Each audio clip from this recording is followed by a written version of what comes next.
여러분 안녕하십니까? 오늘 국회 행정안전위원회 국정감사에서는 국가 전산망 마비 사태를 일으킨 대전 국가정보자원 관련 화재를 둘러싸고 관리 부실에 대한 질타가 집중됐습니다. 민감한 배터리를 다루면서 매뉴얼도 없을 만큼 작업도 관리도 전문적이지 않았다는 겁니다. 책임 소재를 놓고도 여야가 재차 내탓 공방을 이어갔습니다. 문은선 기자입니다. 국가정보망을 통째로 마비시킨 국가정보자원관리원 화재. 개인정보를 담은 정보도, 이를 보관하는 환경도 극도로 민감한 데 반해 배터리 이전 설치 매뉴얼 하나 없을 정도로 관리는 엉터리였음이 다시 드러났습니다. 공사 과정도 전혀 전문적이지 않았습니다. 배터리 30% 이하 방전시키고 BPU 차단하고 절연 장비 사용해야 되고 이런 것들이 다 시방서에 없었습니다. 맞죠? 네, 맞습니다. 배터리 이전 공사 내용을 담은 시방서에는 작업 과정 중 장애가 발생하지 않게 배터리 제조사에 기술 제휴 협조를 구하도록 돼 있었지만 이 역시 지켜지지 않았고 공사는 초급 기술자들에게 맡겼습니다. 업체의 선정, 또 계약의 조건, 입찰의 방법 그런 부분들부터 배터리의 이설 공사라는 거의 특수성을 특별히 고려한 부분들이 부족했다라고 생각을 하고요. 이번 화재 사태의 책임 소재를 놓고는 여야가 다시 공방을 벌였습니다. 국민의힘은 국가적 재난 상황에서 대통령이 예능 프로그램을 촬영한 뒤 사고 발생 사흘 뒤 중앙재난안전대책본부 회의를 주재한 것을 두고 사라진 38시간이라며 공세를 이어갔고 더불어민주당은 윤석열 정부의 예산 삭감으로 피해를 막을 기회를 놓친 게 아니냐며 정치 공세라고 반박했습니다. 이 화재 때문에 불편을 겪고 있는 국민들에게 죄송한 마음으로 임하셔야 되는데 정쟁으로 질타하시는 것은 전 맞지 않다고 생각을 합니다. 한편 윤호중 행정안전부 장관은 화재로 인한 행정 전산망 장애 사태와 관련해 진심으로 송구하다며 모든 역량을 총동원해 서둘러 복구하겠다고 거듭 고개를 숙였습니다. MBC 뉴스 문은선입니다. 대전 국가정보자원관리원 화재와 관련한 경찰의 수사 결과 발표가 다소 지연될 전망입니다. 대전경찰청 전담수사팀은 배터리 이전 작업 당시 부속 전원을 차단하지 않았다는 진술을 토대로 국정자원 관계자와 작업자 등 5명을 업무상 실화 혐의로 입건하고 발화 지점의 배터리 6개에 대한 국과수 정밀 감식을 진행 중입니다. 경찰은 국과수가 다음 달 초부터 같은 배터리를 활용한 화재 재현 실험 등에 나설 예정이어서 구체적인 화재 원인 등을 밝히는 데 다소 시일이 걸릴 것으로 보고 있습니다. 오늘 16일 예정된 독립기념관 국정감사에서 김형석 관장을 둘러싼 각종 논란이 더욱 크게 확산할 전망인데요. 독립기념관은 40여 년 전 국민들이 모은 성금으로 건립된 곳으로 당시 독립운동의 상징적 공간을 위해 삶의 터전을 선뜻 내준 원주민들도 적지 않습니다. 김형석 관장 논란으로 착잡함을 감추지 못하는 주민들을 이규선 기자가 만나봤습니다. 오늘 우리는 우리 민족의 상징적인 건물을 새로 탄생시켰습니다. 충남 천원군 목천면에 건립된 우리 민족의 독립기념관이 오늘 광복절 42번째 날을 맞아서 개관식을 가졌습니다.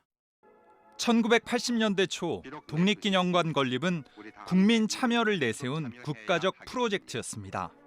이 기념관이야말로 번영과 통일의 의지, 우리 민족 사상 처음으로 온 국민의 자발적인 참여와 정성 어린 성금으로 건립된 결의의 전당입니다.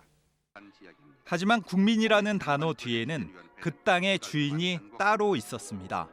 400만 제곱미터에 달하는 드넓은 부지에 들어설 독립기념관을 위해 기꺼이 삶의 터전을 내준 지금의 목천읍 주민들입니다.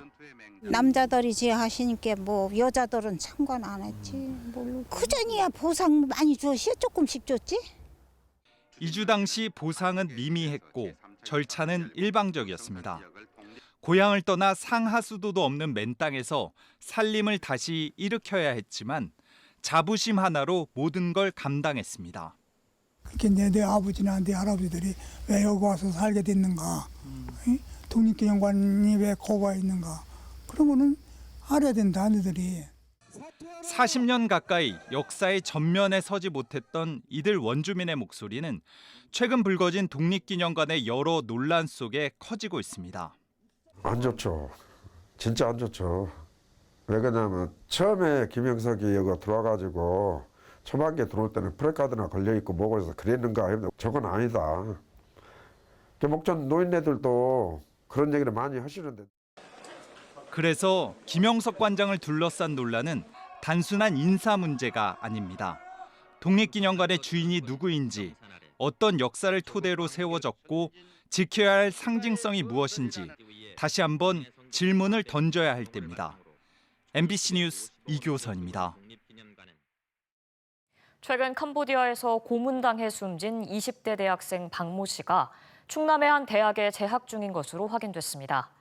또 숨진 박 씨에게 출국을 권유한 남성도 같은 대학 선배로 알려졌으며 보이스피싱 대포 통장 모집책으로 드러나 현재 구속 기소됐습니다. 한편 대전에서도 캄보디아로 출국한 30대 남성이 연락이 끊겼다는 실종 신고가 접수돼 경찰이 국제 공조를 통해 남성의 소재 등을 수사하고 있습니다. 국토교통부가 중고 복공판을 사용해 논란 중인 대전 유등교 가설교량의 안전성을 확인하기 위해 긴급 점검에 들어갑니다. 민주당 장철민 의원에 따르면 국토교통부는 유등교 가설교량의 구조적 안전성과 공사 과정에서 자재 품질 검사와 승인 절차가 규정에 맞게 이루어졌는지 점검에 나설 계획입니다. 앞서 장 의원은 대전시가 유등교 가설교량을 설치하는 과정에서 중고 복공판을 사용하면서 위험성 평가 등을 거치지 않았다고 주장했으나 대전시는 복공판은 시공 후 품질 시험 결과 적합 판정을 받아 이상이 없다고 반박했습니다.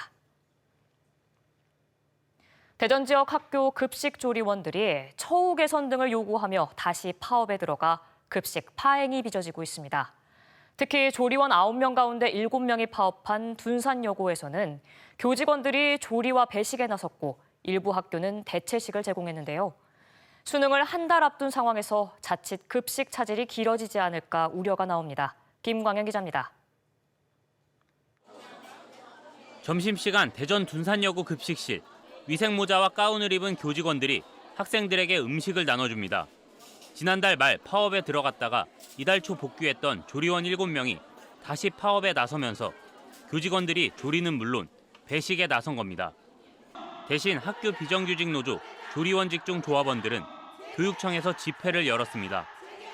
이들은 점심 급식을 중단하지 않기 위해 준법 투쟁을 벌였지만 별다른 진척이 없고 교육청의 해결 의지도 없어 파업에 나섰다며 교직원 배식대와 냉면 그릇 등을 없애고 튀김 요리를 제한하는 등 처우 개선 요구가 반영돼야 한다고 주장합니다.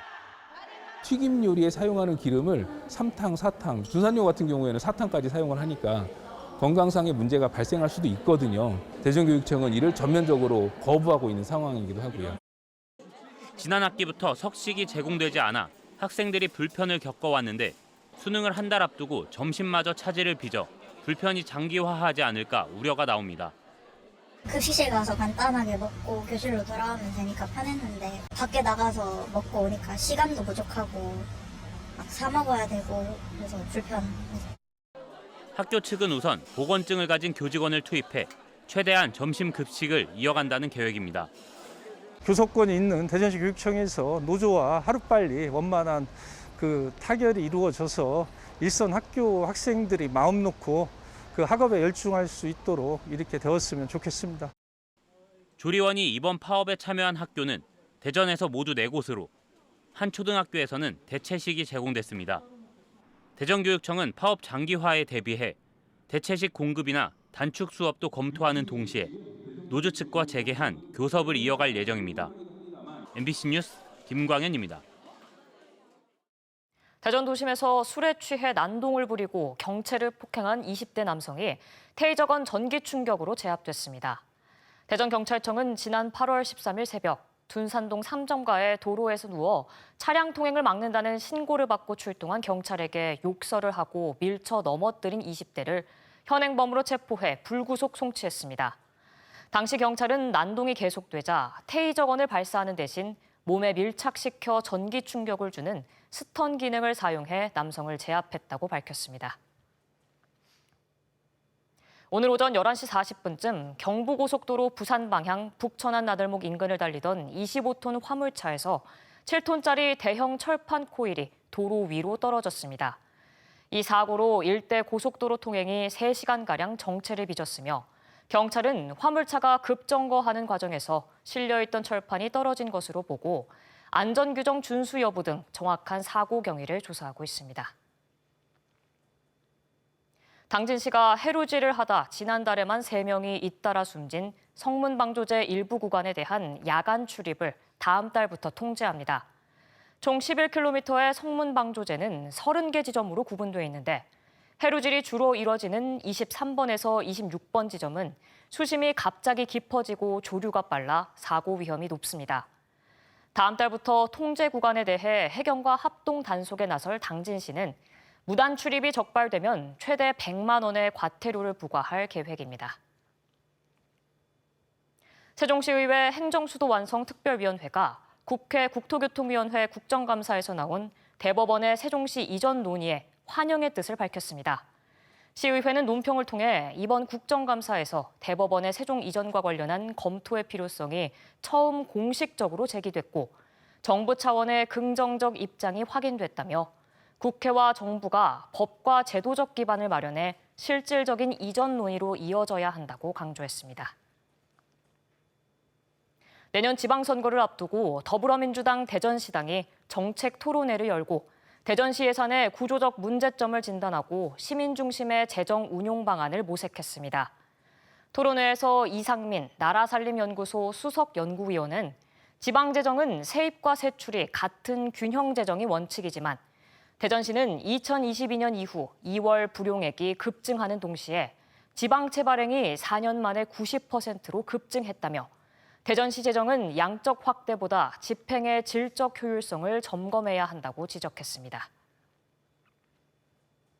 오늘 새벽 2시 40분쯤 당진시 송화급 KG스틸 당진 공장에서 불이 나 사무동 한동 62제곱미터를 모두 태운 뒤 50여 분 만에 꺼졌습니다.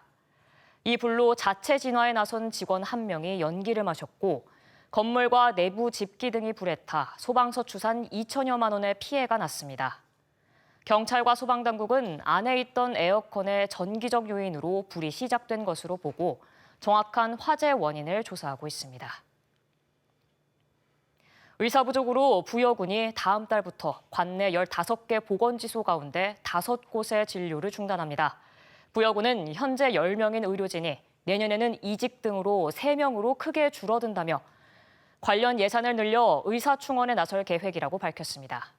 앞서 지난달 부여군은 보건지소를 담당할 의사 2명에 대한 채용 공고를 냈지만 지원자가 단 1명도 없었습니다. 뉴스를 마칩니다. 시청해주신 여러분 고맙습니다.